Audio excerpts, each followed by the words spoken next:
भाजपा प्रदेश महामंत्री कविता पाटीदार ने सीहोर में पिछड़ा वर्ग आरक्षण मुद्दे को लेकर प्रेस वार्ता की आयोजित।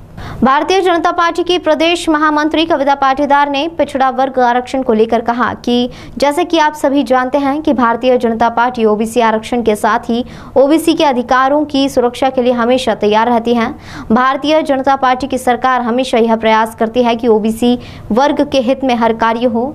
भाजपा सरकार ने प्रयास किया है। साथ ही उन्होंने कहा कि सुप्रीम कोर्ट का जो आदेश आया है उस आदेश में संशोधन के लिए याचिका हमारी भाजपा सरकार द्वारा की गई है ताकि हम स्थानीय चुनाव एवं निकाय एवं नगरीय निकाय चुनाव ओबीसी आरक्षण के साथ कर सकें। साथ ही कविता पाटीदार ने कहा कि यह जो भी परिस्थितियां उत्पन्न हुई है सरकार की कूटनीति और बुरी मानसिकता का परिचय है। अगर कांग्रेस ओबीसी वर्ग का हित करना चाहती है तो 2019 में ही हमारा पंचायत अध्यक्ष का कार्यकाल खत्म हो गया था। उसके बाद शुद्ध मानसिकता के साथ उनको चुनाव करवाना था, लेकिन कांग्रेस जानती थी कि उनका जनाधार खत्म हो चुका है, उन्हें स्थानीय निकाय के चुनाव में सफलता हासिल नहीं होगी।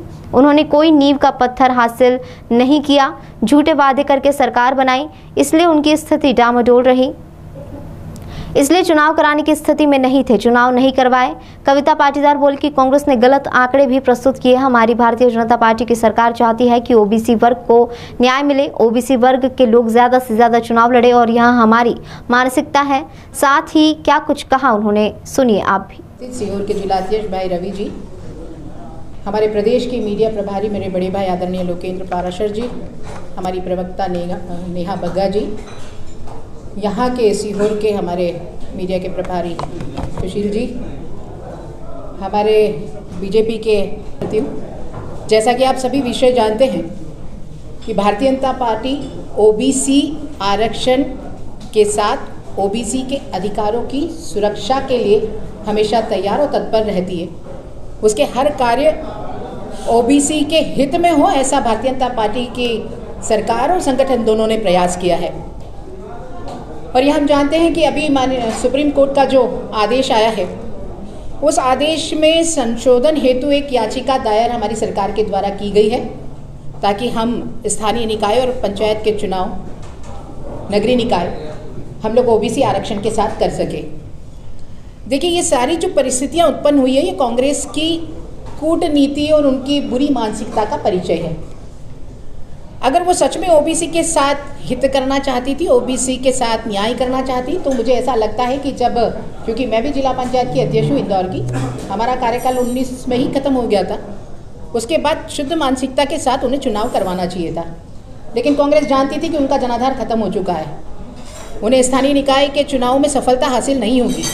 उन्होंने कोई ऐसा नींव का पत्थर स्थापित नहीं किया, कोई विकास नहीं किया, झूठे वादे करके सरकार बनाई, उनकी स्थिति डामाडोल है, इसलिए वो चुनाव कराने के पक्ष में नहीं थे। और चुनाव न करवाए वो तो सही है, गलत आंकड़े भी प्रस्तुत किए। भारतीय जनता पार्टी की सोच भी क्लियर है और मानसिकता भी क्लियर है। हम भारतीय जनता पार्टी ओबीसी के आरक्षण के साथ है और ओबीसी के साथ न्याय हो, ओबीसी वर्ग के लोग ज़्यादा से ज़्यादा चुनाव लड़े, ये हमारी मानसिकता थी। इसलिए जैसे ही सत्ता में आए हम लोगों ने चुनाव की प्रक्रिया शुरू कर दी, जबकि कोरोना काल था, विषम परिस्थितियां थी, लेकिन फिर भी वोट परिसीमन की बात हो या वोट के आरक्षण की बात हो, मतदाता सूची की पुनरीक्षण की बात हो, हम लोगों ने सब तैयारियां कर ली थी और पूरी मानसिकता के साथ हम चुनावी मैदान में थे। लेकिन उन्होंने पुनः हाईकोर्ट में और सुप्रीम कोर्ट में याचिका आवेदन लगाकर उन्होंने चुनाव को अवरुद्ध किया और चुनाव को रोका, ऐसी विषम परिस्थितियाँ उत्पन्न की, जबकि उन्होंने ही चुनाव करवा लेने थे और चुनाव भी न करवाए और गलत आंकड़े प्रस्तुत किए। पूरे मध्य प्रदेश में ओबीसी की जनसंख्या ही उन्होंने सिर्फ 27% बताई। ये सबसे बड़ा झूठ है और उनकी गंदी और बुरी मानसिकता का परिचायक है, जबकि हम जानते हैं और ये साक्ष्य प्रमाण में बन गए क्योंकि विधानसभा में उन्होंने बोला। और जबकि अगर हम 27% पूरा आंकड़ा बता रहे हैं जनसंख्या का मध्य प्रदेश में, तो 27% आरक्षण तो मिल ही नहीं सकता। इसीलिए उन्होंने विधानसभा में ऐसे गलत आंकड़े प्रस्तुत किए क्योंकि उनको पता था कि ओबीसी आरक्षण मिलेगा ही नहीं। अगर उनकी मानसिकता क्लियर होती तो वो ऐसे झूठे आंकड़े नहीं प्रस्तुत करते, जबकि 50-51% जनसंख्या है मध्य प्रदेश में ओबीसी की। अगर एससी और एसटी के मतदाताओं को हम हटा दें तो अन्य जो हमारे पास मतदाता बचे उसमें 79% ओबीसी के मतदाता हमारे मध्य प्रदेश में। लेकिन विधानसभा में ऐसा झूठ बोलना ये तो महापाप है और वो पाप करके ओबीसी के अधिकारों का हनन करने का काम कांग्रेस ने किया है।